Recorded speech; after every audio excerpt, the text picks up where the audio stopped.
Welcome everybody to a special edition of Football or Soccer, the podcast with me, Tony Tate. With me, Sam Palmer. We've got Tony Tate over there. We've got a special guest. Well, I'm getting very excited. Chris Robinson, who's the author of The Scouting Game new book. Welcome, Chris. Great to be on. Thank you very much for inviting me. Thank you. I'm really looking forward to this because I think you are the person that is actually going to answer a lot of my questions that I've had all year. I'm in the Gary Neville camp at this moment, and I've seen it's going everywhere about I'm worried about football, and I've said it for quite a while.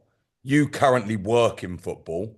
You've spent your life working in football. Yeah. And you've written a book now about your Yeah. life work. What's prompted you to write the book?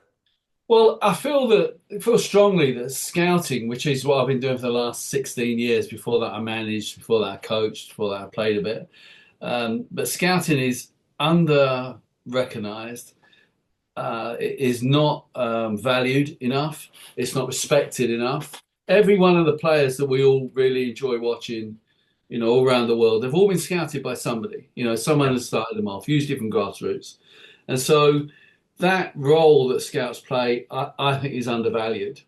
And so I wanted to try in my way to put scouts on the map and explain what it is we actually do. And the other aspect of it was, over the years, many people said to me, well, what do you actually do as a scout? How do you pick out one player from another? What are you looking for? How does it work? So there's a bit of a mystique about it as well. So I wanted to open that up and say, this is what happens. This is how you scout. A lot of people want to get into scouting, so I wanted to try and hit that too, in terms of this is what you do, this is how you get into scouting, and then hopefully serve the interest of parents as well and the general football fan by bringing this to light. Now, there's only a couple of books on scouting on the market. None of them, it seems to me, by people who have actually done the job. So Yeah, by other people.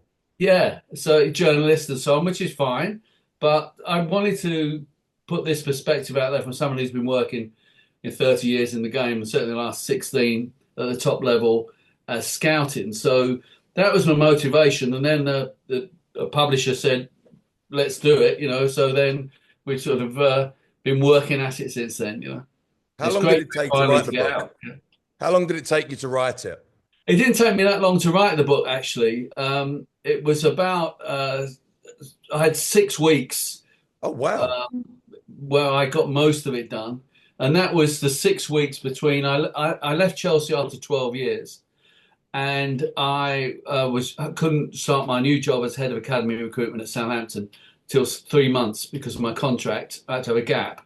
So 6 weeks of that I spent working or finishing the book. So I'd already drafted out the basic ideas for it, which the publisher had gone for. But it was all up there in my head. It was just a matter of me writing it out. That's a publisher's dream. 6 weeks to write a Yeah. book. My God, they must have been happy with you. They were, Tony, but then the only thing is that was like 18 months ago, or the best part of it. And so it's taken such a long time, or it seems to me, to get to the point where the book actually hit the bookshelves last week. There's some of the things in it I'm saying, well, I'd have written that slightly differently now because the game is always changing, which we're gonna talk about. But you have to get the work done and get it down in time, and so that's great. It's lovely to have finally got it out there. No, I can't wait to read it. I actually went to buy it this week. I see it all over get it the in place. the US yet, so I'm coming back to Yeah. London on Monday, and I'm going to order it because I'm actually really excited to read it because I'm interested about the change of football. Obviously, I've heard a couple of the podcasts you've done and things like that recently, like Talk Sport and things like that you've done recently.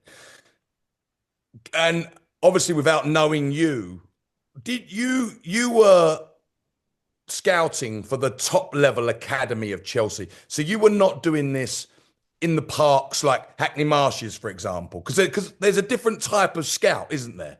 Well, that's one of the things that attracted me to write the book. I mean, there's 4 main types of scouting. Grassroots scouting, which is the basis everyone starts from. Academy scouting, which is the world where one academy is watching kids in another academy with a view to signing them. Then you have first team scouting and you have opposition scouting. Now, I've done the whole lot. Oh, So well, that, so you have done the again, whole thing. Wow. absolutely. So again, that put me in a good position to write the book. I mean, grassroots scouting is the basis of everything. I still do that to this day. You know, I've got about 40 odd, 50 scouts in my team, but they will recommend players, and we have a whole process. But I still go out and watch grassroots, and I watch obviously a lot of top level games as well, academy games, non-league, everything. I watch about 8 or 9 games a week, and Wow. 3 or 4 of those are on video, which is a big change that we'll need to talk about. How that has changed the whole scouting picture.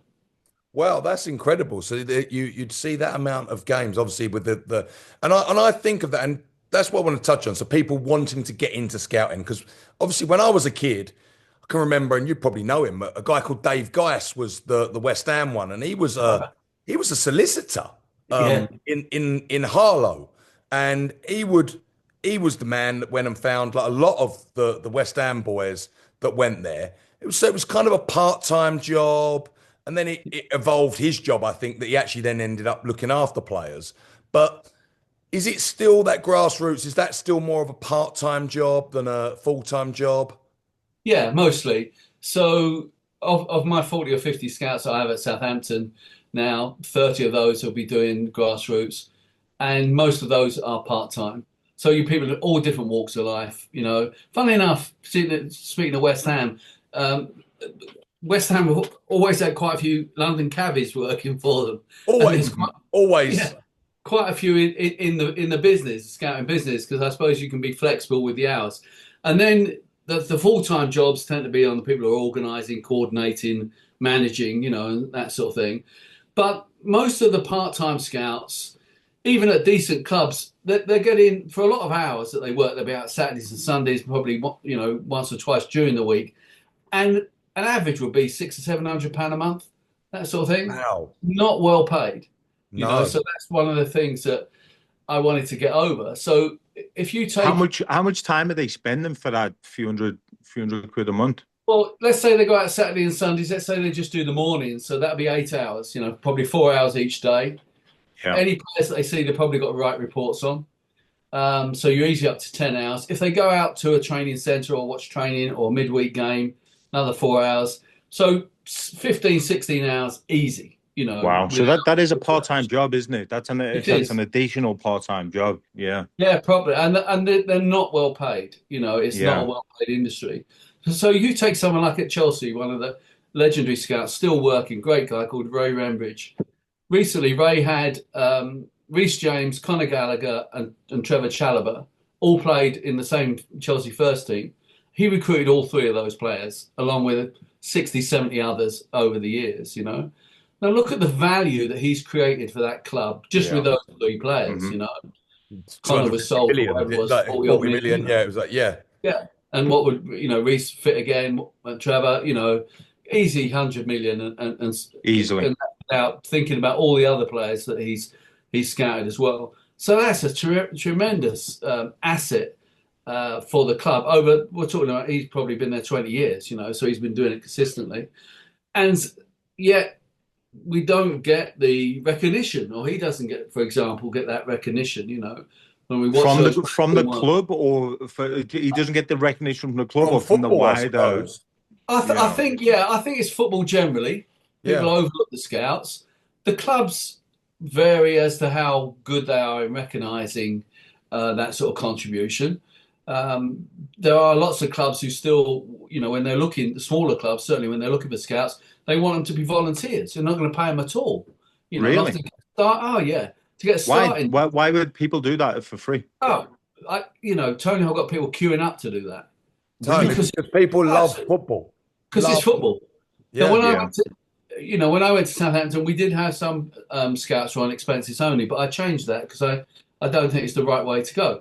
And so there are lots of people who start off in the business volunteering. And in the book, I mentioned that that's how you might start. You know, one of my sons is currently scouting for a non-league team to get started, and he's not getting paid for that. So it's almost expected that that's how you start, and you build it up, and you I build mean, a I net. guess I'm a photographer, Chris, and I guess that's similar. I guess it's similar, you know. Yeah, I guess a lot of self-starting industries are similar to that, you know. Yeah. Yeah. I think So the that's fair difference enough, is it's not your industry is not an industry that creates billions and billions. No, no, exactly. No, I'm not comparing I think it, that's the but I'm difference. saying That there any is money to because go around. of course, yeah, yeah. But I'm not comparing it, but what I'm saying is anybody who says because I'm assuming, Chris, there's no like qualification to become a scout, right? Anybody can do it, but you've well, just got to be good at it. yeah, there are qualifications. The FA Talent ID levels 1, 2, 3, and 4. They're quite the talent level 1 is free online, so anyone can do that, and it'll take you guys about half an hour to do. You know, it's very basic. But then it's harder to get on the level 2 courses just because there aren't many about. Then there are some other organisations that do training, but they're not absolute requirements to get on. So you're right where that's concerned, Tony. You know, you can if you know someone, if you get in, if you're known in a local area, then you can get started in scouting without having formal qualifications. What makes a I know this is such a general question, but what makes a good scout then? Yes, Because I'm assuming if you can get into it, you know, pretty, you know, I wouldn't say easily, but if it's pretty accessible for yeah. most people, there must be something that makes one stand out from another, Yeah, you know? I think there is. If we three were to watch a game, I bet any game, from a park game up to a Premier League game, within 5 minutes we could pick out the best and the worst player on the field, presuming that they've been involved in the game. And that's fairly straightforward, and that's quite easy to do.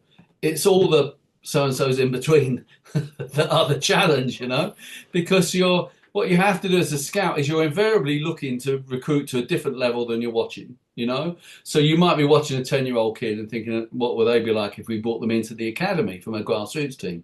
So you're having to guess or judge what they will be like in a different setting, or when they're a little bit older, or whatever. And that takes experience to do that. You have to have seen it through, I think, with lots of players. So you can say, yeah, he reminds me of Reece James when he was 12, was quite a heavy midfield player.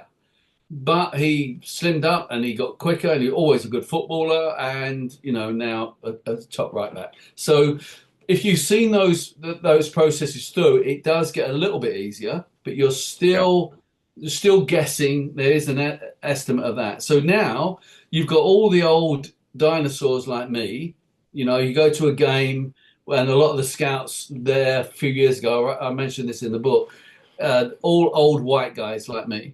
Now you've got a new generation coming through, who I call the football manager generation, the sports science graduates, which is terrific. And they are very strong on data and very good at data. So you've got these two extremes. You've got the experienced guys who may have the eye, as we say, not so comfortable using data. And then you have the whole new generation brought up on data who maybe haven't yet had the experience. When I moved from managing to scouting, I purposely, through the League Managers Association, I did a course on using performance data in football because I was determined I wasn't going to get left behind. But you've got these two ends of the spectrum, the old-fashioned white men, invariably it is, and the newer generation, which has a lot more diversity in it and is coming from a different angle. But somewhere you've got to how do they collect data on kids though on a Sunday league? Like, because that's an eye, surely. Sure, and it's increasing. The amount of video there is in grassroots, for example, is increasing. Yeah, because every team, Tone, you haven't got kids, so even our team, they set up this big pole with a camera on it, and it's called the Trace app, I think it is. And everyone, you can follow your kid, and it's all filmed. And every park you go to out in Los Angeles, they have one or even two set up on every pitch. Those cameras that track the ball and so on, they're much cheaper now than they ever were. So they're becoming more and more valuable. So you do have data in that sense, Tony. You have video is getting further and further down. If you have video, then you can track it and you can measure it and you can code it. And so that is increasing. And those platforms will be there very soon. They're beginning to be developed at where those sorts of videos are shared and it becomes even more widespread available. There are one or two already in that market. Obviously, when you get in academies, you begin to get, when they get 16s and 18s, then you get a lot of data. There's data sites out there now. I was looking at this just last week, comparing two 16-year-old centre-backs, and they can give me all the data on those, compare them in different sets of games, every data point that you can think of, how many tackles they make, what their pace was, their recovery, and they would also have an AI-generated scouting report on both of them. So this is right at the cutting edge, I suppose, of these changes that we're talking about, Sam, right at the beginning, where you have the automated systems and you have AI, and it's gradually, you're not going to put the genie back in the bottle. It's only going to increase now, and that is change in the face of scouting. Give you a good example: 90%. 95% probably of first team scouting at the top level is entirely on video. Okay. Wow. So classic example I've quoted before, Brighton signed Moises Caicedo from the Ecuador First League entirely on video. Wow. And they spent about 4 million. We went out on loan, came back, did well, 100 million to Chelsea. Happy days. That's the success one. You don't hear so much of all those. Yeah, all the ones that didn't work. Right. But the point is that now and when Brighton, as I understand it, switched to video scouting for first team, they saved about £2.5 million in costs in the year. Flights, being at hotels, absolutely, so much more cost effective. DMs, all that, yeah. Absolutely. So how do they do the? Because I'm assuming a big part of your job, Chris, is getting to know the family, getting to know the background. How do they do that through video?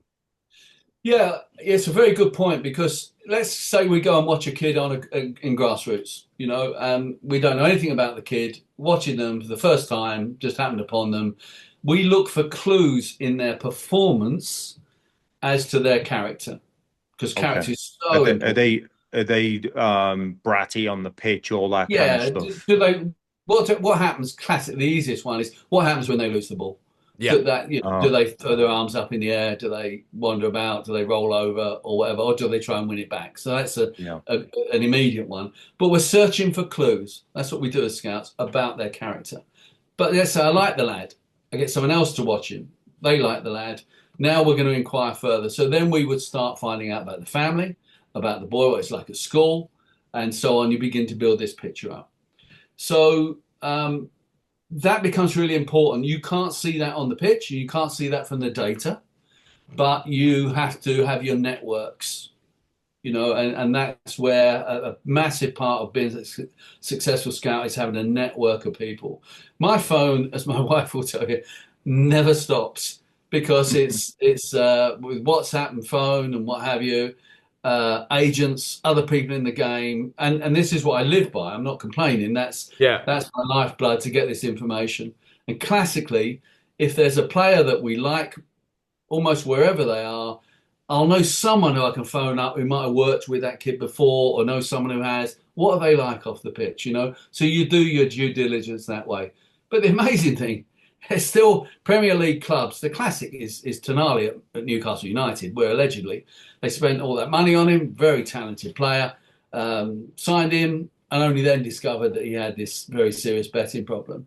Yeah. Well, it still surprises me, that one. How can you do that? Bananas. That's bananas. Everything.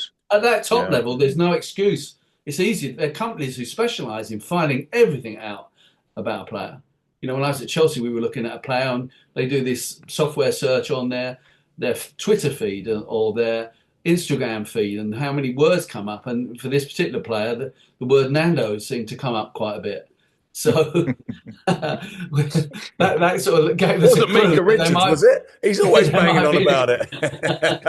So there might be an issue here. The player went on to when you go and see a grassroots game, for example, I want to bring this to parents listening now, because obviously every parent thinks their child is going to be the next David Beckham, right, etc. Yeah. Does it put you off a child if the parents are screaming and shouting on the sideline? Yes, it does. So we always say, if you've got parents that are, and the term used in the game, which I think is a bit unfortunate, right, is busy, for example. If the parents are busy, that means they're in your ear a lot, and they're at it telling you what a great player. and we've all been there. I've got 5 sons. 3 of them have been to the professional game, so I've been there as a parent as well. And so you get the busy parents, and you get to a point where we might say amongst ourselves as a scouting team, this player's got to be really good for us to put up with these parents. You know what I mean? So yes, Yeah. if they are another David Beckham or whatever, Yeah, it's very clear that they are. then Yeah, then you'll live with it, you know. But if they're marginal, and lots of players are at that point when they're at grassroots, then that could be a deciding factor. And it is something very much that's talked about. Even when players are signed, you come to retain release within an academy, and how the parents are is a factor, you know. So I can't say that, oh no, we will look past that, because we don't if they're yeah. marginal. Yeah. And predominantly over the years, it's funny. I think one of the I saw it on the back pages today on Sky Sports. I think they've actually wrote an article on it today of what I'm about to say. Predominantly, we've seen children who make it into the academies are from poorer areas, urban areas of the country. We've never really seen wealthy children making debuts of Premier League. And there's been a few. Frank Lampard went to private school.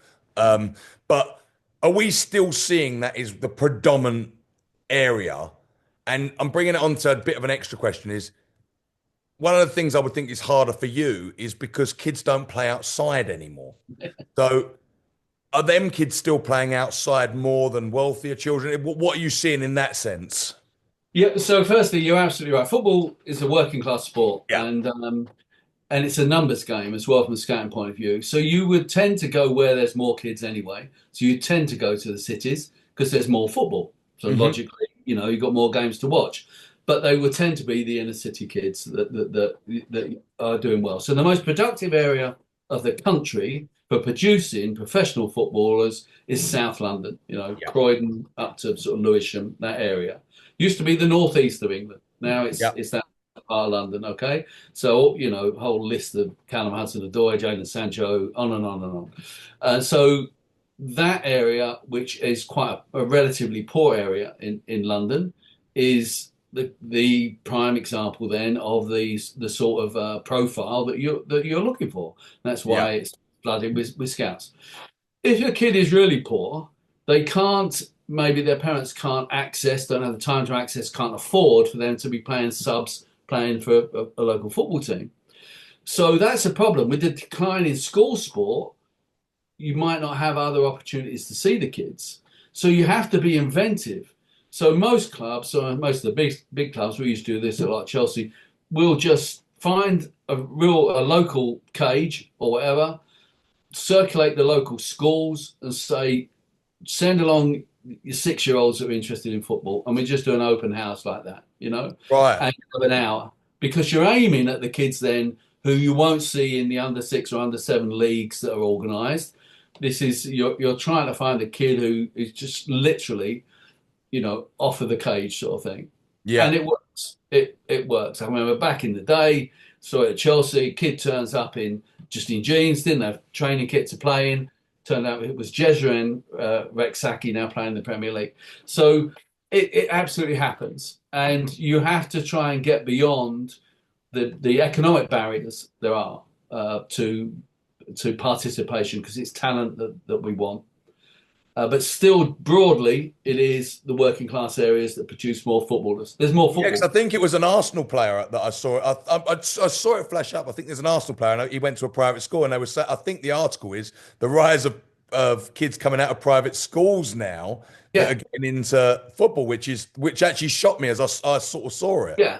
Well, Tyreek George, who scored for Chelsea yesterday in the European Conference, I think I'm right in saying, if I remember rightly, that he went to a private school. So Right. you do get that. Partly that's just a demographic change, I suppose, but also because there's a lot of the private schools, including a lot of the bigger, most well-known ones, who have lost their snobbish disregard of Yeah. football, soccer, who want top athletes and will offer scholarships. Right. So that has opened that up a little bit too, but they are still the exceptions. The Yeah. great, you know, the bulk of the players are going to be from your working class areas where there's more football, and that's where scouts are going to go.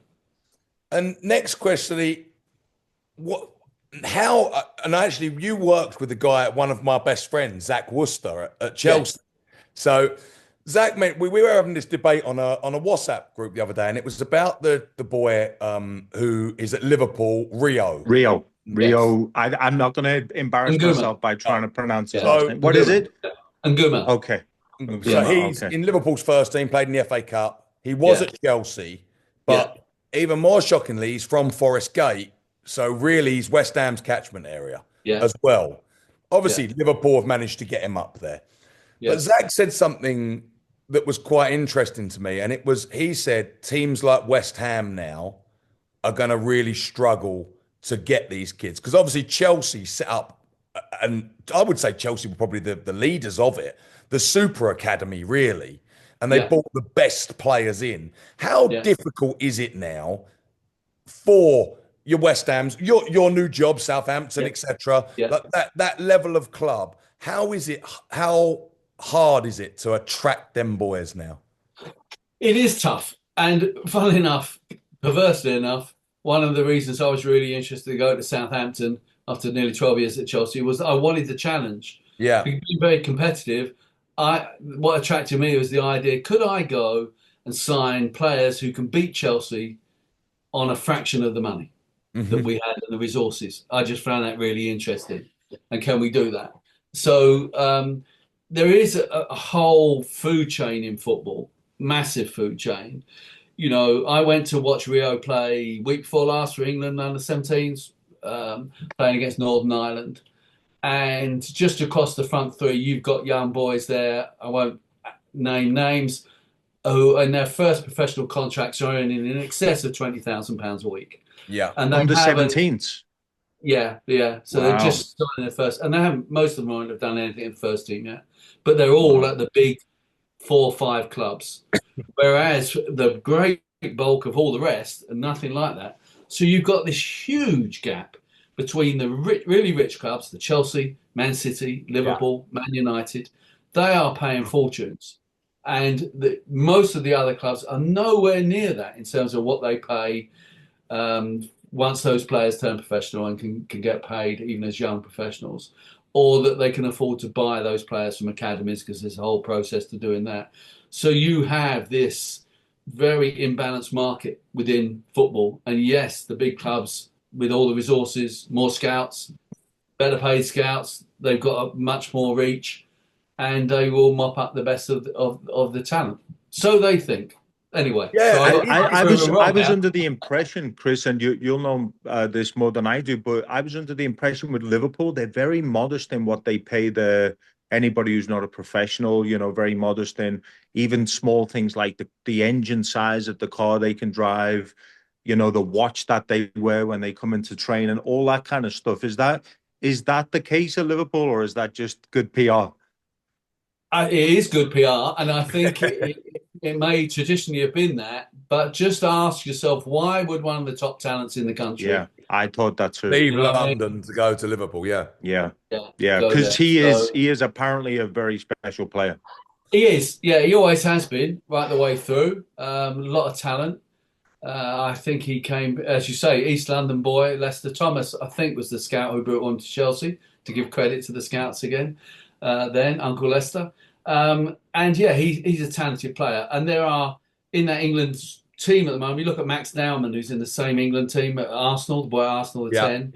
One of the best players I've ever seen at Wow. that age. You know, these are. Are there ever any issues with that, Chris? Because I mean, I'm assuming, and I think it's an easy assumption to make that Chelsea were not too happy that Liverpool took Rio, right? Are there ever any issues with scouts from different clubs when, you know, a kid is kind of maybe 50-50 somewhere, and you know, I'm not suggesting it's Godfathers type stuff, but is there any issues ever with individual scouts? Only every day. Yes, hell there is. Yeah, It's a competitive business, I suppose. it is. Yeah. And at the, you know, when you're getting at the real business end of the business, when the players are getting older, then yeah, it gets fierce, and it is very competitive, and there are lots of tricks and ruses that are worked on by scouts to get at the players and to entice them away. What we call the dark arts, that is very much there in scouting still. So there's such a lot of money in the game. The rewards are so huge. The talent is so prized that almost inevitably there's going to be that sort of rough and tumble, shall we say, or edgy practice. And it happens daily. Yeah. Yeah. Do you with football now? Like for me, my personal opinion is the Premier League has eaten itself a little bit. I think we don't see much personality anymore. I think the way we play is quite robotic. Obviously, it's changed a lot from the big guy up front, from what you would have seen. My age, Tony's age, we would have seen our friends let go from clubs for being too small. That was the thing. No, he's not quite big enough. I don't know. Are you still seeing that now? And the next bit was with obviously the super clubs like Chelsea and everyone like City and etc. taking all this talent. Is this why we're not seeing a lot of breakthrough in the other clubs where they would have usually had academy players playing? Because I'm quite worried for academies in the Premier League now. You're seeing less and less people step up. Yes, the numbers have declined a bit, but I think there's a couple of things we need to think about where the Premier League's concerned. First of all, because it grew out of the old First Division and it's based in England, we kid ourselves that it's an English league. It's an international league that happens to be played in England. Yes. The standards are different, so we have to think of it differently. The age at which players make their debut tends to be slightly younger than it was, but it's still well into their 20s in terms of the proper debut because they're getting bought from elsewhere. There's far few players who go straight into the Premier League from academies now in the Premier League than there are in the other major leagues around Europe, for example. So it has its own special set of challenges. The game, certainly at the Premier League, is extremely athletic. Okay, it's very quick. And it's right at the edge of human capacity to play, which is why players struggle to play 2 games a week regularly, certainly any more than that. We're right at the edge of what you can cope with without something snapping, breaking or tearing or what have you. So it is a real challenge. So it's not actually, and I think this is an illusion, it's not so much about players' size. The smallest player in the Premier League, there's 2 that are registered players in the Premier League. One is Tarek Lamptey at Brighton. The other is Ryan Fraser at Southampton. Funny enough, they're 5'6". But you look at N'Golo Kante 5'7", 5'8" at the most.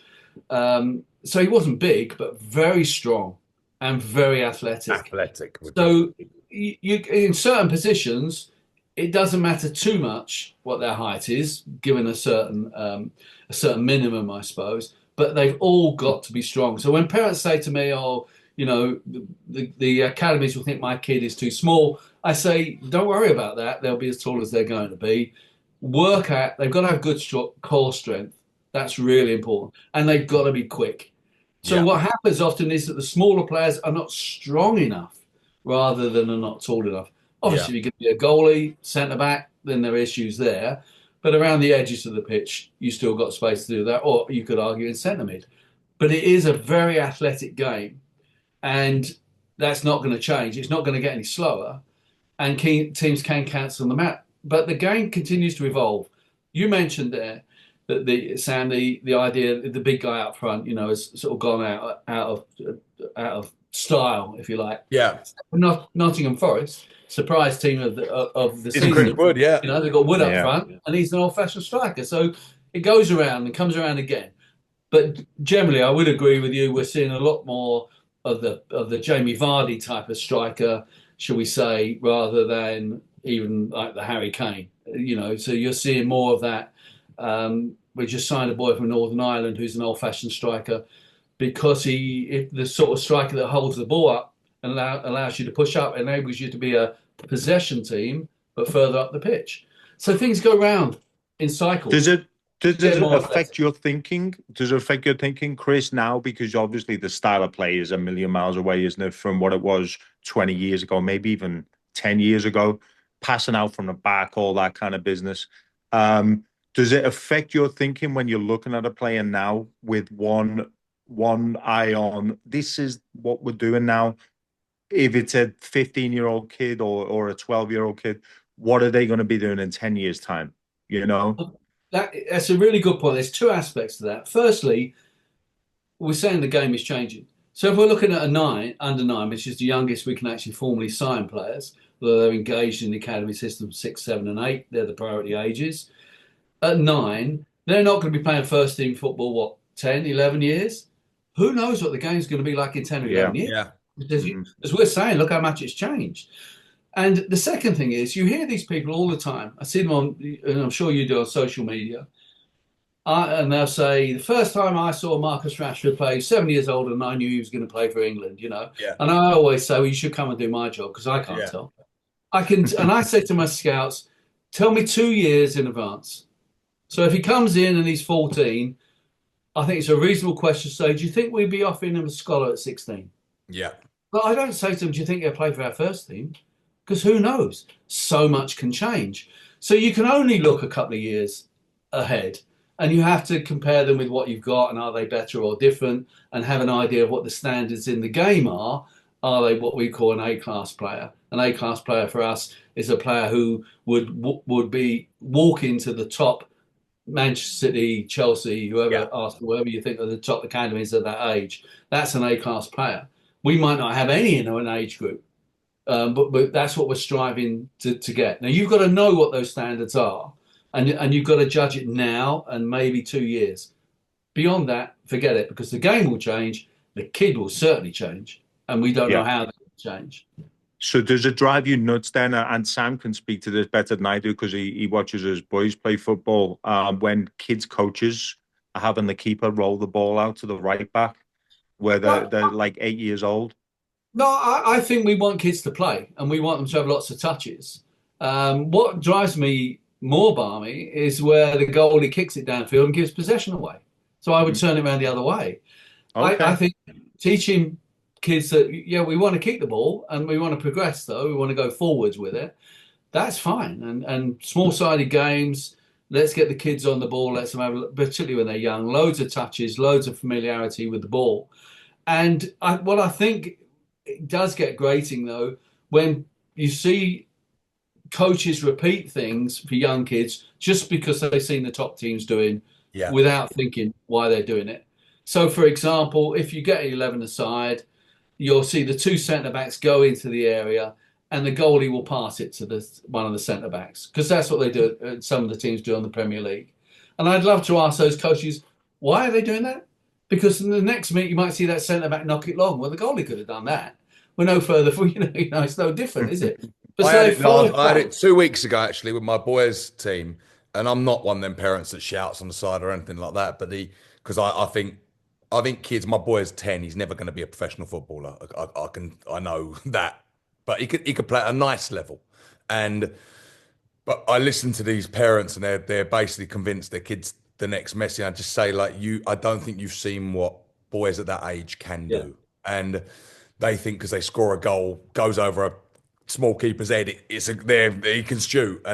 But my boy was playing centre half and he brought the ball out, and the ball was to the right wing. It was on there. It was, but instead of that, he stepped out and actually kept going, then crossed it, and we had a shot and he missed it. But then, and I thought, I actually loved that because I actually want him to come yeah, out a bit more with it because it was great. And so I was like, really, I actually really applauded it. And the coach went mad. And I looked and I went over to him and I said, I don't understand like why you've just can you get me that? He said the ball was there, and I said, but it was a bit of individuality that I haven't yeah, seen for a long time. And I said, I'm not questioning you at all. I said, I just don't think you should get that out of children. They're 10. yeah, They're not 25. yeah, And he was like, well, we could have lost ball. And I said, yeah, I said, I do make you right. But he was right and you were right because yeah. he took a risk and done it. And the guy could not see it. Just like he was adamant that is not how it's played. And as you say, like Yeah, to the Premier League, that's yeah, how we play. That is, it's kind of like Pep. Pep, yeah, if you do something, if Jack Grealish comes off that wing and runs across, he probably won't play for 6 weeks. yeah, absolutely. And you're absolutely right. Eight or below that, six, seven, eight, nine, 10. Look at what they're doing in training. They should be doing loads of 1v1s, loads of 2v2s, individual attacking and defending, learning the basics of the game. Football's a simple game, control, pass, and move. And we make it complicated so that people like me can earn a living out of it. I think Yeah. it's a simple game.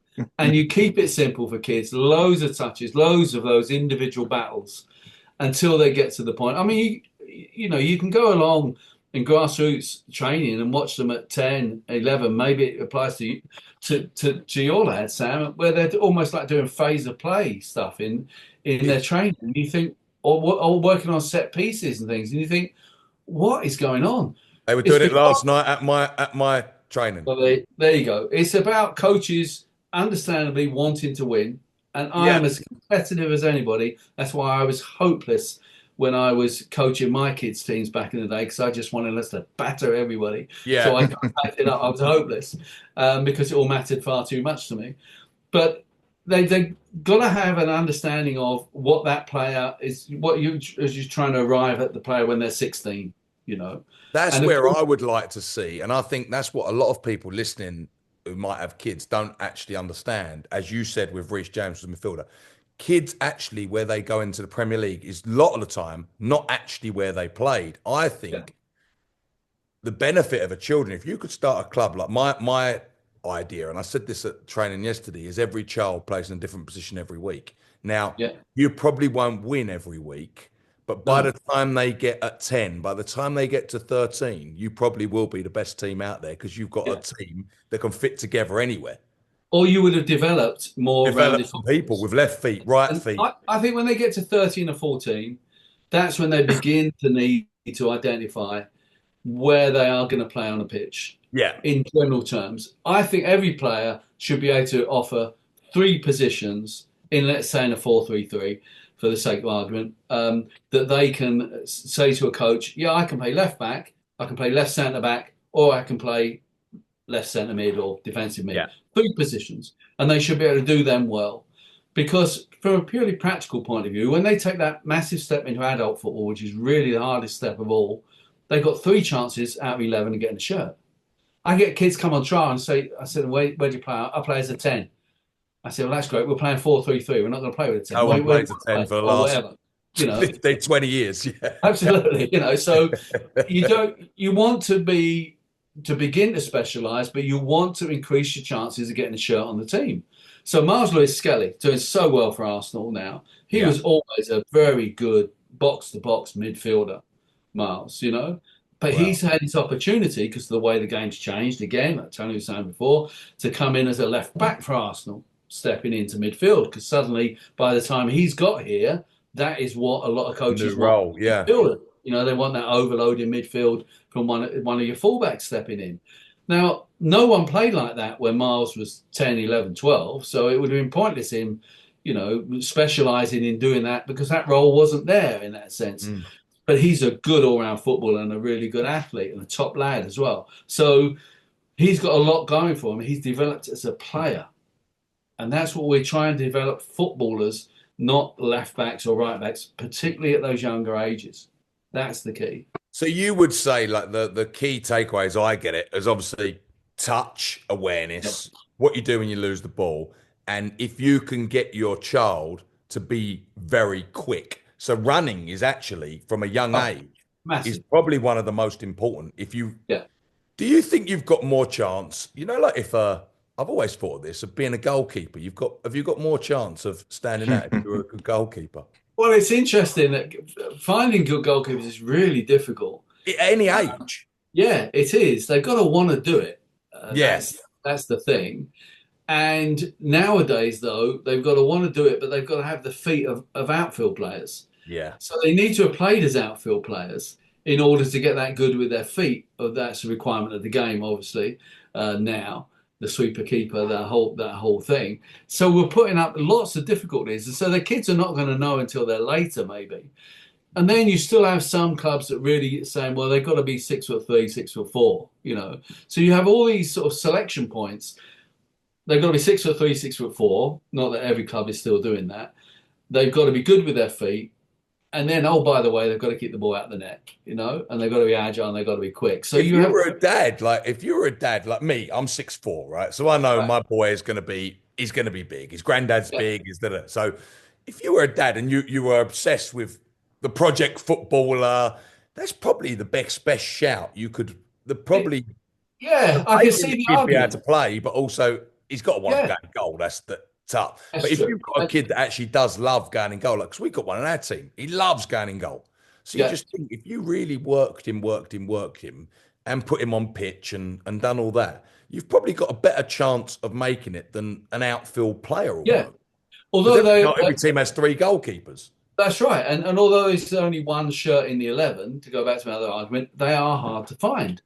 What we look for at the younger ages, because all of what we require from players when we look at them as scouts is age dependent. It changes as you shift up. In the early ages, 6, 7, 8, 9, 10, you're looking at, can they control the ball? You know, are they comfortable with the ball and can they move?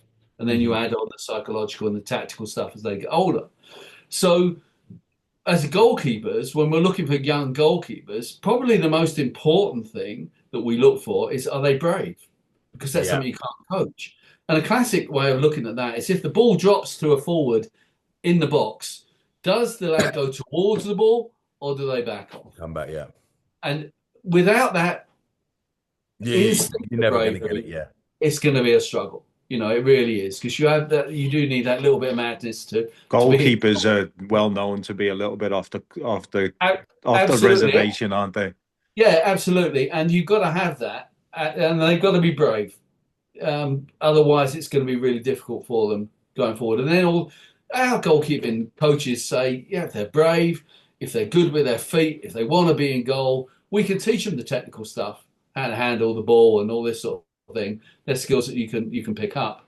But that instinct, that want to keep the ball out the net feeling, you know, that instinct, Mm. bravery, that's the sort of things that we look for My in the goal. my first memory of a goalkeeper is Bruce Grobler.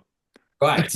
And so Yeah. Nuts, yeah. he's the perfect example of somebody who wasn't Yeah. all there in the head, but he And was I would, amazing I would love to have seen what he was like at 10 or 11, you know, when Yeah. he played in in South goal. Africa. Yeah. Yeah. And so the goalkeepers are really hard to get right because they mature later. They have a longer career, but they mature later. You know, it's quite common to see them still going out on loan, 21, 22, 23, you know. Yeah. But And they play later, most of them too, don't they? yeah, they do. They hang Yeah. on later, yeah, which is fine. But they are very difficult to get right. Yeah, with say I'm a mum or dad sitting at home right now, and I don't live in a city, for example. I live Yeah, like in a more rural area, but I think my son has got something, or yeah, daughter, etc. yeah, But how do I get them like in the noses? Where obviously, like in South London, you're around there, but there is yeah, plenty of it. There's a guy that I played football with that centre half went for years, but he lived in a rural area, which I know scouts didn't really come to. Now that yeah, guy I know would have made it as a he would have got yeah, into clubs. He was the best player I've ever played with. yeah, But how do you get your son then? If you're thinking my son's different here, let's say you can see things differently. yeah. You do with that. It's very difficult. So we started the business a couple of years ago, the Scouting Game Limited, which does independent scouting assessments of players all around the world, and we've done a lot in America, from America, all ages, from 7 up to Champions League players. We've done as well, and we've had a number of parents on from the USA who are saying, "Well, it's 2 hours to take my kid to training," It's a big and problem. and I say, "Well, you know, they're probably the best player in that team, and that's a big indication that you're in the wrong team if you're the best player Yeah. because you're getting challenged." And they say, "Yeah, but the other ones that, you know, further couple of hours on, they don't have that choice of where to go to." And that is really, there's no simple answer to that. As you say, if you're in a city, certainly in the UK, you'll have choices at where you can go, and there will be a lot of football. In the country areas in the UK, as you're saying, it's tough. It's harder. You've got to have more parental support. There's got to be able to get you to training, and there's no easy way around that, because you need to develop as a footballer. You need good coaching. You need to be shown what it is to do right. All this nonsense there is in the game teaches you itself. No, it doesn't. Not at the top level. You need to be shown how to do things and guided. Then you need to practice it properly, and then you need a competitive games program that will challenge you. And if you haven't got either of those things, good coaching that will help you develop, or a games program, then you will not develop as a player. And if you're living in a country area, or you're 2.5 hours, you're not going to do it. That's Our boys football, they have to go. We go hour and 45 minutes, 2 hours to a game, and sometimes the game starts at 8 o'clock. You've got to be there at 7. We have to leave at like 4. It's ridiculous. But here, the other problem they have, and that's why I think America will really struggle to produce players, is you can only play football if you're wealthy, because it costs you probably average of 5 to 8 grand a child every year to play at the better club. So so people with no money, they can't play. They cannot play. So it's a big thing here. Like it's tough out this way, but that I think you're seeing things change a little bit, and the coaching is quite heavy here. In actual fact, I think it's too overcoached, to be honest with you. I think it's gone a bit crazy. But one of the things we hear with kids now is you can't talk to them like you did in the 90s, 2000s, right? Do you agree with that? Or has anyone just not tried it? Like, because I'm thinking, like, I look at players, how they turn up to teams now. And we use Manchester United and Liverpool as an example on our podcast. Alex Ferguson set the tone of what Manchester United is. And we all remember that David Beckham wore a woolly hat one day, and it enraged him so much because of a haircut. And we're seeing people now turn up. Players are like so much more expressive, and it's a lot more to do with their deals that they've got now, that they've got to wear a Prada or a Louis Vuitton coat or something like that. Do you think we'll ever get back to where the clubs are more strict? No, I don't. Kids have changed. We're talking about how football's changed. Well, kids have changed, haven't they? Yeah. And I had this conversation with our younger coaches a lot, and we've been having it a lot recently. My assumption is that the sort of non-negotiables for a kid is that you turn up on time for training, and that you're ready to train. You've got your kit with you, and back in the day, for example, I can remember we had a kid coming in on trial from QPR when I was at Chelsea, and he's walking up to the door. I'm there to greet them, as I always was, and his dad was carrying his bag, and this boy's 14. So as he came up to me, I said, hello, introduced to dad, hello. I said, is it daddy? Are you the one on trial? So he said, no, of course it's my son. So I said, why aren't you, and I said to the boy, why aren't you carrying your own bag? I don't understand that. But I'm an old dinosaur. Things have changed. And if we stick by my non-negotiables, on time, do this, look me in the face when I speak to you, then we're going to be disappointed, frankly, because the kids have changed. We have to change. We have to decide what really are our non-negotiables. No, I think turn up on time is a good, I was going to say, yeah. But do we have to change? That's what I'm saying. I actually think that's a big problem with social. Actually, I think that how can that not be how do you be we are Manchester United if you don't have that? If you can't produce a Roy Keane mentality, Gary Neville mentality, that Paul Scholes, they all still live to that today. And as do we. I hate people that are late. Someone was late yesterday for a meeting. I walked out. So, I've got no interest in it. And it's because I was taught that. And I think that's a big problem with the game now, that we're bound to do that. We will have standards. All the clubs must have and should have standards. And we made decisions, or I saw decisions being made recently about kids where their attitude was a big factor in whether they would be retained. So we will have standards. But my point is that those levels will change and they will adjust because kids are changing. We in the clubs are not the parents. We can obviously influence kids. It's our responsibility to bring up good young adults and help produce them. Absolutely. And we try and do that with our education, our player care. But we are not the parents. We cannot, we're not like King Canute here saying we're tired, go back, We can't, there is changes. You can't parent all of them, yeah. No, and we can't go back to the start and change it all.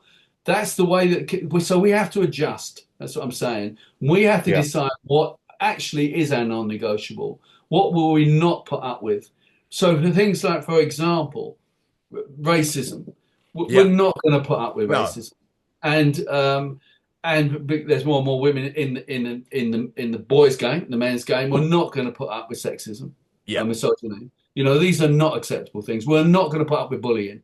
As socially, it is as well. So as you say, but it has changed over them years. Yeah, absolutely. We do have standards. Yeah, but some of the things that I would just assume, like turn up on time, the kit that you wear, how big your shin pads are, they have changed. Yeah. So apart from don't carry your kids' bag, Chris. What's a big piece of advice you give to a parent who they think they've got a kid who's got something a bit special, that may be going to an academy or something already? I know you can't, see into the future of every kid, but what bit of advice would you give to a parent who's in that situation? And just before you answer that, I want to just say, because I want to end this on a good note, like we said, I've seen Jude Bellingham's parents. Now, I've seen Jude Bellingham talk, and I would actually say that kid is, I absolutely love him. He looks so respectful. He looks everything. He's handsome. He's everything that I would think you'd want your boy to grow up to be. Yeah. And I think that's a huge reflection of his parents. I've heard that they kind of, one went with one child, one went with the other, and kind of stayed with them. So adding on to Tony's there, is there a standard if you're a mum or dad right now and your boy has just gone into an academy or whatever, what's the best advice you can give to them, and who should they look to? Yeah, that's good questions.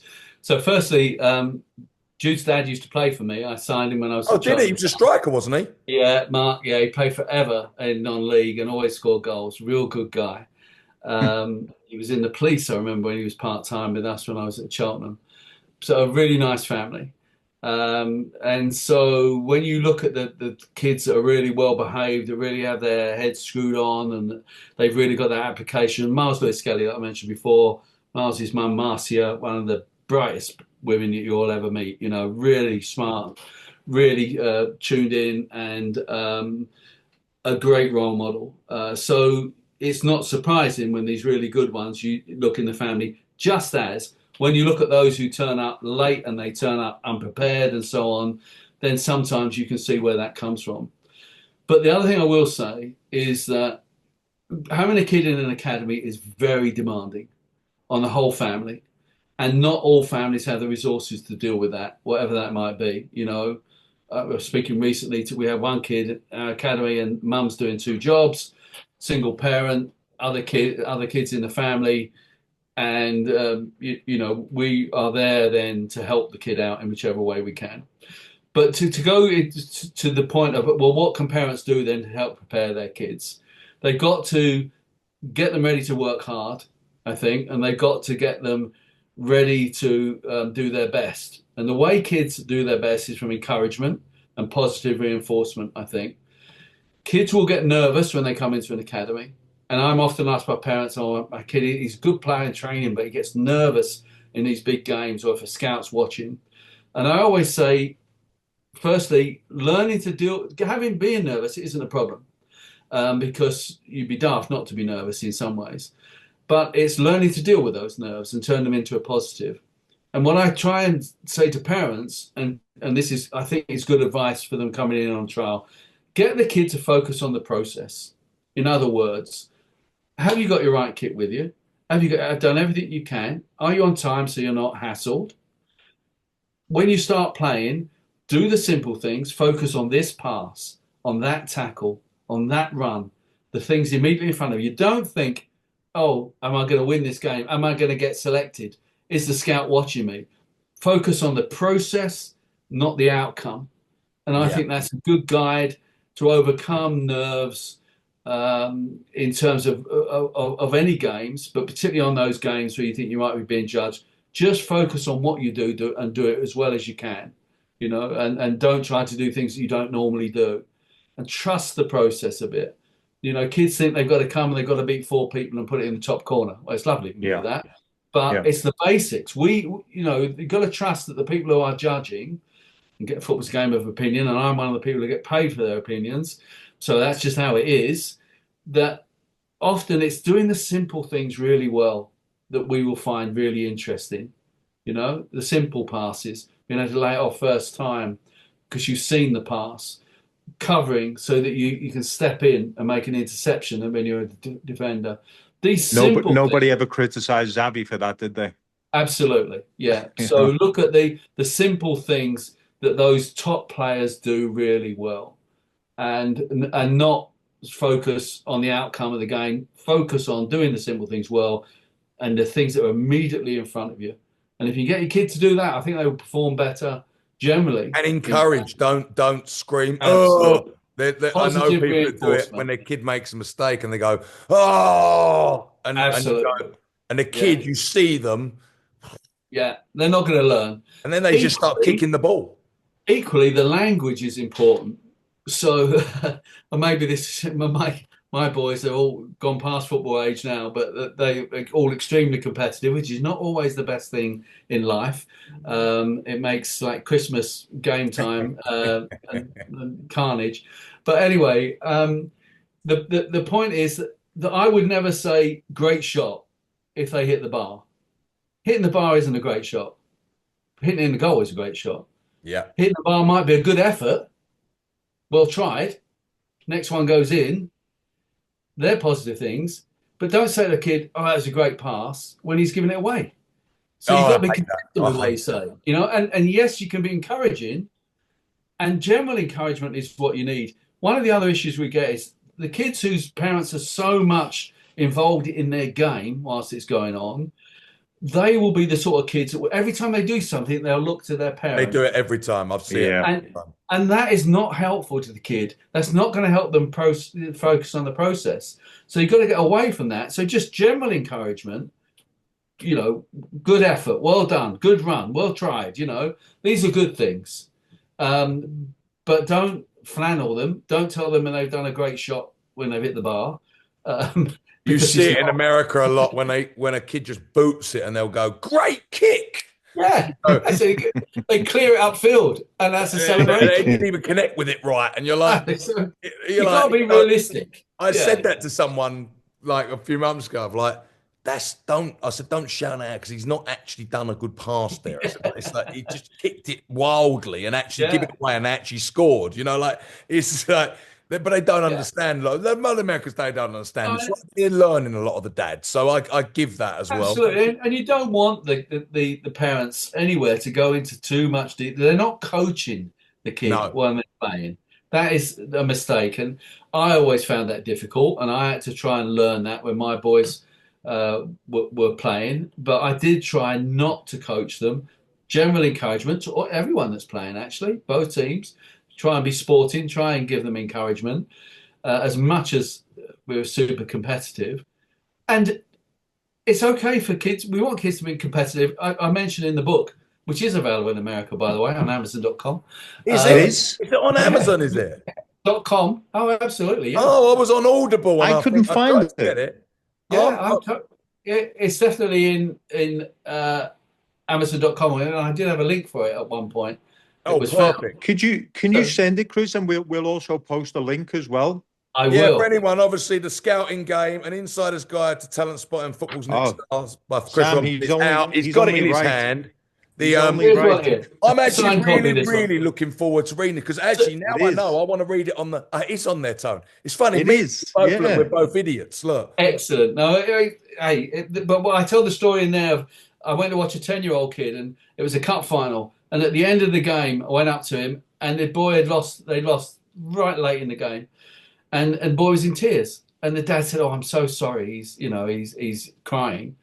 And I said, "Hey, no, that's fine with me. He right? didn't Yeah, back you in the game. He wanted to win. He gave it everything in the game, and then afterwards, he's going to be upset. That's not a problem. That's good luck to him in that way. So parents can help by healthy support, generalized support, not coaching, and encourage the kids to focus on process, not outcome." Thank Awesome. you so Well, much. I really, Chris, really you're the appreciate man. it. This has been actually great to Yeah. learn. Great, and Yeah. I hope all mums and dads listen to it because I'm going to send this to so many groups. This podcast because I think mums and dads need a bit of a reality check sometime. We Yeah. all think we've got the next best thing. We Yeah. all love our children. We want them to do well. So we've got. So I think everyone's got some really good advice from this of what you can do if your son is a bit special or something like that. Yeah. Leave off, give the right encouragement, let the professionals do their job. Yeah. So I think, yeah, and obviously good luck with the book.